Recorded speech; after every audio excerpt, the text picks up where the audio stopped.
खबर कर्नाटक से, जहां कोप्पल जिला अदालत ने 98 अभियुक्तों को अनुसूचित जाति के लोगों के उत्पीड़न और हिंसा के आरोप में उम्र कैद की सजा सुनाई है।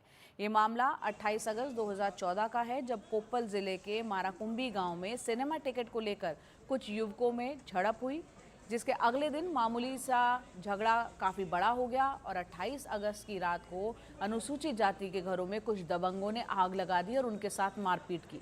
मामला यहीं तक नहीं रुका, अनुसूचित जाति के लोगों का सामाजिक बहिष्कार तक किया गया।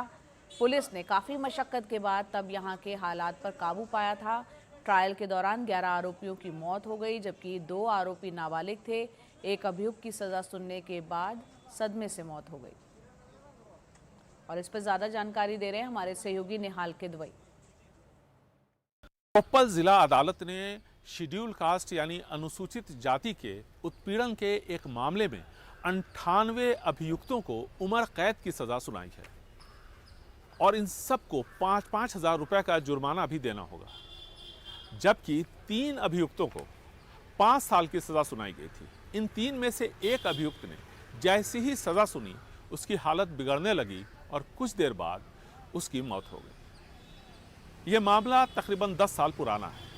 28 अगस्त 2014 को कोप्पल के गंगावती के शेड्यूल कास्ट कॉलोनी में ऊंची जाति के लोगों ने हमला कर दिया। शेड्यूल कास्ट यानी अनुसूचित जाति के लोगों के घर जलाए गए, महिला, बच्चे, बड़े बूढ़े सबों के साथ मारपीट की गई। पुलिस ने फौरन कार्रवाई की, ऐसे में हालात को नियंत्रण में लाया गया, लेकिन तब तक काफ़ी नुकसान हो चुका था, कई घर जल चुके थे। पुलिस सुपरिटेंडेंट ने इस मामले की जांच की।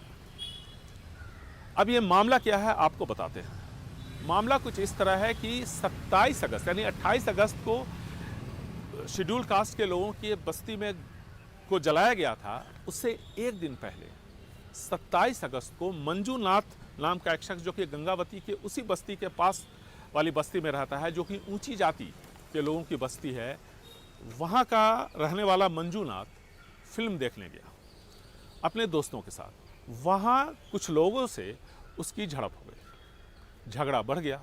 जब वो वापस अपने गांव लौटा तो उसने बताया कि ये झगड़ा और जो हमला लोगों ने उस पर किया वो सब शेड्यूल कास्ट के गांव वाले, वो सब शेड्यूल कास्ट कॉलोनी में रहते हैं।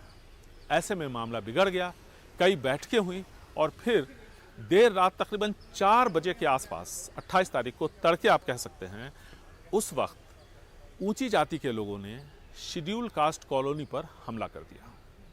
जैसा कि मैंने पहले बताया, काफ़ी वहाँ हिंसा हुई, घरों को जलाए गए।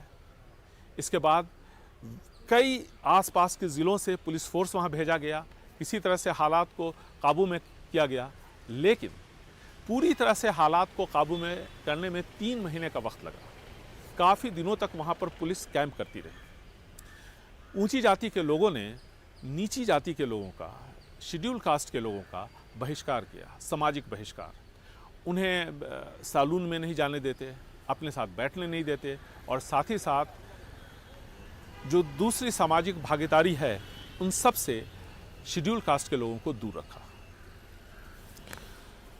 इसमें भीमेश नाम का एक पीड़ित वो आगे आया, उसने सबसे पहले मामला दर्ज करवाया और इसके बाद कई मामले दर्ज हुए। इस मामले की जांच एसपी रैंक के एक अधिकारी को दी गई थी, जिन्होंने अपनी जांच पूरी कर 47 गवाह खड़े किए थे, जिनमें से 38 गवाहों ने ठोस गवाही दी, जिसकी बुनियाद पर अदालत ने कड़ा फैसला सुनाया। शायद देश में ऐसा पहली बार हुआ हो जब 98 अभियुक्तों को उम्र कैद की सजा सुनाई गई हो। कोप्पल से ब्यूरो इनपुट्स के साथ बेंगलुरु से अपने सहयोगी कुमार के साथ निहाल किदवई, एनडीटीवी इंडिया।